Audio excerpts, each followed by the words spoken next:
Bonjour à toutes et tous. Alors aujourd'hui, nous allons dans cette petite vidéo apprendre à faire la différence entre une vitesse moyenne et une vitesse instantanée, puis apprendre à les calculer et à les représenter.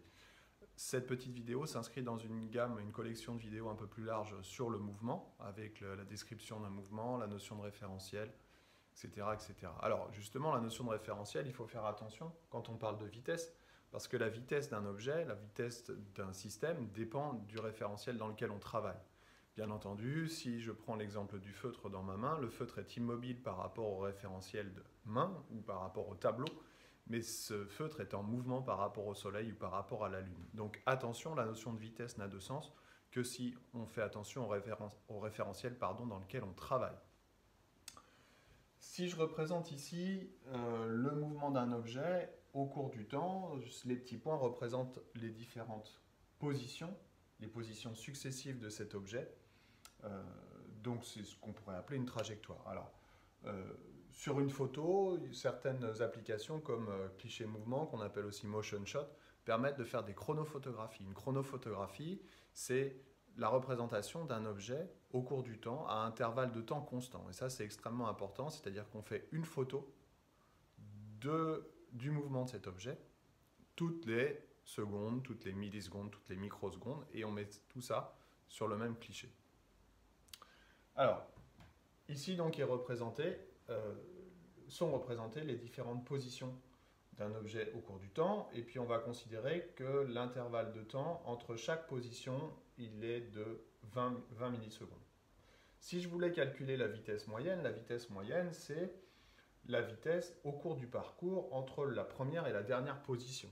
D'accord ? Si je pars de la maison pour aller au lycée, si j'y vais en voiture par exemple, ou même en bus, ou même à pied, il y a des moments où je vais aller plus vite que d'autres, il y a des moments où je vais devoir m'arrêter au feu rouge, etc., etc. Donc la vitesse moyenne, on va prendre la distance totale du trajet, donc la distance totale entre 1 et 5, et puis on va diviser par le temps mis pour faire ce trajet, tout simplement.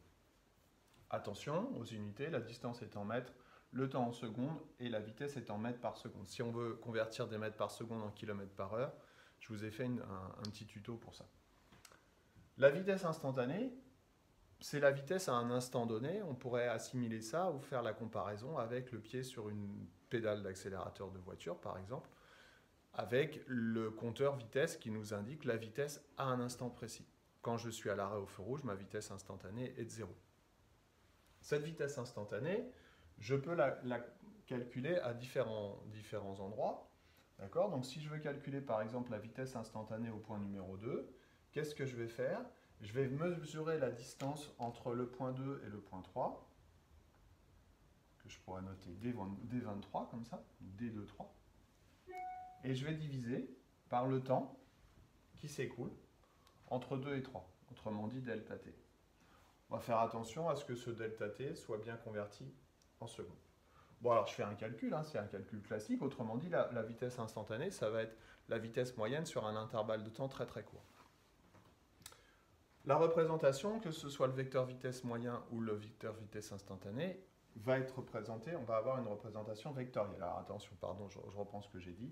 Si je veux représenter le vecteur vitesse instantanée, je vais faire une représentation vectorielle au point considéré. Donc au point 2, par exemple, je vais représenter le vecteur vitesse comme ceci, avec une échelle que j'ai choisie. D'accord ? On rappelle que le vecteur va avoir un point d'application, une direction, un sens et une norme, et cette norme correspond à la valeur de la vitesse avec l'échelle, soit qu'on m'a imposée, soit que j'ai choisie.